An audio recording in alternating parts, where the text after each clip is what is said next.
Hi, I'm Mrs. Brosnan and I teach second grade. Thanks for joining me as I read chapters 6 and 7. At the end of chapter 5, Kyle was planning to work on a new essay. I wonder if Kyle's plan will work.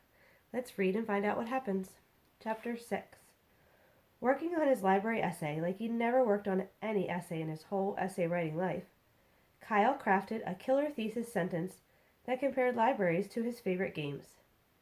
Using a library can make learning about anything and everything fun, he wrote. When you're in a library researching a topic, you're on a scavenger hunt, looking for clues and prizes in books instead of your attic or backyard. He put in points and subpoints. He wrapped everything up with a tidy conclusion. He even checked his spelling, twice. But Akimi had been right. "I'm sorry, Kyle," Mrs. Cameron said, when he handed her his new paper at the end of the day. "This is very good, and I am impressed by your extra effort. However, the deadline was this morning. Rules are rules, the same as they are in all board games you mentioned in your essay." She'd basically handed Kyle a Go Back 500 Spaces card. But Kyle refused to give up. He remembered how his mother had written to Mr. Lemoncello's Imagination Factory when he and his brothers needed a fresh set of clue cards for the indoor-outdoor scavenger hunt. Maybe he could send his essay directly to Mr. Lemoncello via email. Maybe, if the game maker wasn't judging the essays until later that night, Kyle still had a shot. A long shot, but hey, sometimes the long ones were the only shots you got. The second he hit home, he sat down at his mother's kitchen computer. He attached his essay file to a high-priority email addressed to Mr. Lemoncello at the Imagination Factory. "What are you doing, Kyle?" his mom asked when she came into the room and found him typing on her computer. "Some extra credit homework." "Extra credit? School's out at the end of the week." "So? You're not playing my Diner Dash game, are you?" "No, Mom, it's an essay about Mr. Lemoncello's amazing new library downtown." "Oh, sounds interesting. I heard on the radio that there's going to be a gala grand opening reception this Friday night at the Parker House Hotel, right across the street from the old bank building. I mean, the new library." Kyle typed a PS to his email. "I hope at the party on Friday you have balloons."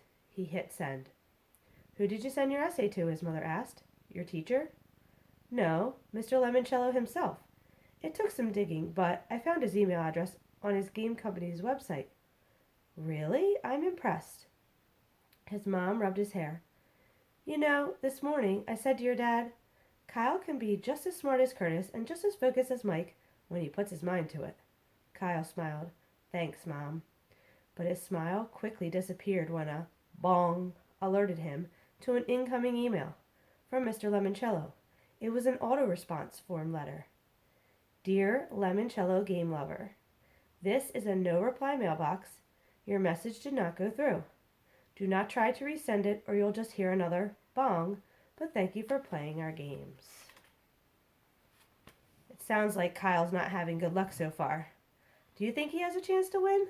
Let's keep reading and find out. Heading back to school on Tuesday, Kyle knew he had to put on a brave face. He smiled as he walked with his class toward the auditorium for a special early morning assembly, the one where Mr. Luigi L. Lemoncello himself would announce the winners of the library lock-in essay contest. "I hope he picked yours," Kyle whispered to Akimi. "Thanks, I do too. But the lock-in won't be as much fun without you." "Well, when it's over and the library is officially open, you can take me on a tour." "That's exactly what I'm going to do if I win. If you don't, I'm sending a flaming squirrel after Mrs. Cameron." For this assembly, the 7th graders, most of whom were 12 years old, were told to sit in the front rows, close to the stage. That made Kyle feel a little better. At least he'd get a chance to see Mr. Lemoncello up close and personal. But his hero wasn't even on stage. Just the principal, the school librarian, Mrs. Youngans, and a red-headed woman in high-heel shoes who Kyle didn't recognize. She sat up straight like someone had slipped a yardstick down the back of her bright red business suit. Her glasses were bright red too. "That's Dr. Yanina Zinchenko," gushed Miguel Fernandez, who was sitting on Kyle's right. "Who's she?" asked Akimi, seated to Kyle's left. "Just the most famous librarian in the whole wide world." "All right, boys and girls," said the principal at the podium. "Settle down. Quiet, please.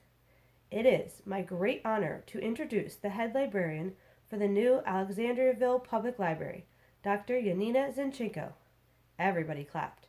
The tall lady in the red outfit strode to the microphone. "Good morning." Her voice was breathy, with just a hint of Russian accent. 12 years ago, this town lost its one and only public library when it was torn down to make room for an elevated parking garage. Back then, many said the internet had rendered the old-fashioned library obsolete, that a new parking garage would attract shoppers to the boutiques and dress shops near the old bank building. But the library's demolition also meant that those of you who are now 12 years old have lived your entire lives without a public library. She looked down at the front rows. This is why, to kick off our summer reading program, 12-year-olds will be selected to be the very first to explore the wonders awaiting inside Mr. Lemoncello's extraordinary new library. You will, of course, need your parents' permission. We have slips for you to take home. You will also need a sleeping bag, a toothbrush, and, if you please, a change of clothes. She smiled mysteriously. You might consider packing 2 pairs of underwear. Okay, thought Kyle. That's bizarre. Did the librarian really think 7th graders weren't toilet trained? There will be movies, food, fun, games, and prizes. Also, each of our 12 winners will receive a $500 gift card good toward the purchase of Lemoncello games and gizmos. Oh man, $500 worth of free games and gear? Kyle sank a little lower in his seat. The next time someone gave him an extra credit essay assignment, he'd turn it in early. And now, here to announce our winners, the man behind the new library, the master gamester himself, Mr. Luigi Lemoncello. Dr. Zinchenko gestured to her left. The whole auditorium swung their heads. People were clapping and whistling and cheering, but nobody came on stage. The applause petered out, and then, on the opposite side of the stage, Kyle heard a very peculiar sound. It was a cross between a burp and the squeak from a squeeze toy. And I'm not sure about you, but I'm pretty excited to read the next chapter. So join us tomorrow. See you later. Bye.